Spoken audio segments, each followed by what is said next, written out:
सबको जय मसीह की। आइए मैं आप सभी के लिए उस पवित्र और सामर्थ्य वचन को पढ़ती हूँ। वचन हमें परमेश्वर के दास अपोस्टल अंकुर यूसुफ नरूला जी द्वारा और परमेश्वर की दासी पास्टर सोनिया यूसुफ नरूला जी द्वारा दिया जाता है। आइए मैं आप सभी के लिए उस पवित्र वचन को पढ़ती हूँ। आप एक लड़ाई में हैं, जैसे कि पवित्र बाइबल 2 तीमुथियुस 2:5 आयत में लिखा है, फिर अखाड़े में लड़ने वाला यदि विधि के अनुसार न लड़े तो मुकुट नहीं पाता। आमीन। मेरे प्रियो, बाइबल में लिखा है कि जो अखाड़े में विधि के अनुसार न लड़े तो वो मुकुट नहीं पाते। कुछ लोग तो ऐसे हैं जो लड़ते ही नहीं, प्रार्थना करते ही नहीं, रोज़े रखते ही नहीं, पर परमेश्वर से कहते हैं जो लड़ते हैं, पर वो भी अगर विधि के अनुसार न लड़े तो वह जीत नहीं सकते। और अब अगर आप लड़ाई में हैं तो लड़ाई में हो, पर शैतान नहीं चाहता कि आप जीते, इसीलिए वो आपको दूसरे कामों में रुझाए रखता है कि आप प्रार्थना न कर सके।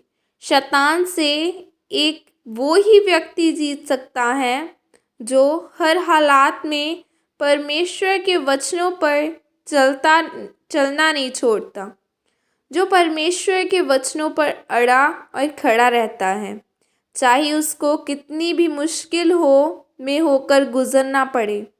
दाऊद को राजा बनाने के लिए परमेश्वर ने उसका अभिषेक किया था, इसीलिए शाऊल हमेशा उसको मारने के लिए उसके पीछे पड़ा रहता था। लेकिन एक दिन ऐसा आया कि शाऊल दाऊद के हाथ में पड़ गया, जहाँ पर वो शाऊल को मार सकता था।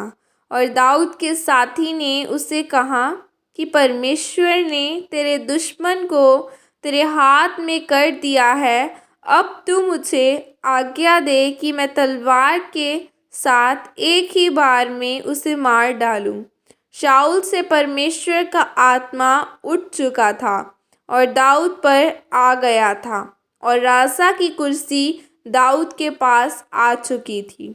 सभी तरफ से अगर आप देखें तो दाऊद को पूरा अधिकार था कि शाऊल को मार देने का, पर दाऊद का आत्मिक मन जानता था कि यह गलत है। उसने अपने साथियों से कहा कि मैं यहोवा के अभिषिक्त के ऊपर तलवार नहीं चला सकता। उसने कहा कि यहोवा उसे मारे तो मारे, पर मैं उसे नहीं मारूंगा। एक आत्मिक राजा एक दुष्ट राजे पर तलवार नहीं चला रहा था, लेकिन आज लोग आत्मिक लोगों पर तलवार चलाकर अपने आप को परमेश्वर के दास कह रहे हैं। लिखा है, दाऊद अपने जीवन भर एक भी लड़ाई नहीं हारा और अपनी पूरी उम्र भोग कर मरा, क्योंकि उसने अपनी लड़ाई को विधि के अनुसार लड़ा। इसीलिए अगर आप अपने जीवन में आशीषों को देखना चाहते हैं तो परमेश्वर के वचनों पर चलें, रोज़ बाइबल पढ़ें, रोज़ प्रार्थना करें, अपनी अच्छी लड़ाई को लड़ें और जीतें। प्रभु यीशु मसीह के सामर्थ्य नाम में मांगती हूँ, आमीन। और यह प्रार्थना आपकी तरफ से की जाए। सर्वशक्तिमान परमेश्वर, आज के दिन के लिए परमेश्वर, इस वचन के लिए पिता मैं आपका धन्यवाद करती हूँ, और मैं यह प्रार्थना करती हूँ कि मैं आपके वचनों के अनुसार चलूँगी, वचनों पर अड़ी और खड़ी रहूँगी। प्रभु यीशु मसीह के सामर्थ्य नाम में मांगती हूँ, आमीन। आइए मैं आप सभी के लिए एक छोटी सी प्रार्थना करती हूँ। सर्वशक्तिमान परमेश्वर, आज के दिन के लिए पिता मैं आपका धन्यवाद करती हूँ। पिता परमेश्वर, बाइबल में लिखा है, धन्यवाद के साथ स्तुतियों के साथ उसके फाटकों में प्रवेश करो। पिता मैं आपका धन्यवाद करती हूँ, मेरे साथ जुड़ा हर एक जन ब्लेस किया जाए, इनके घराने, इनके लोग, इनके मोहल्ले ब्लेस किए जाएं। बाइबल में लिखा है कि तू बच, तेरा घराना भी उद्धार पाएगा।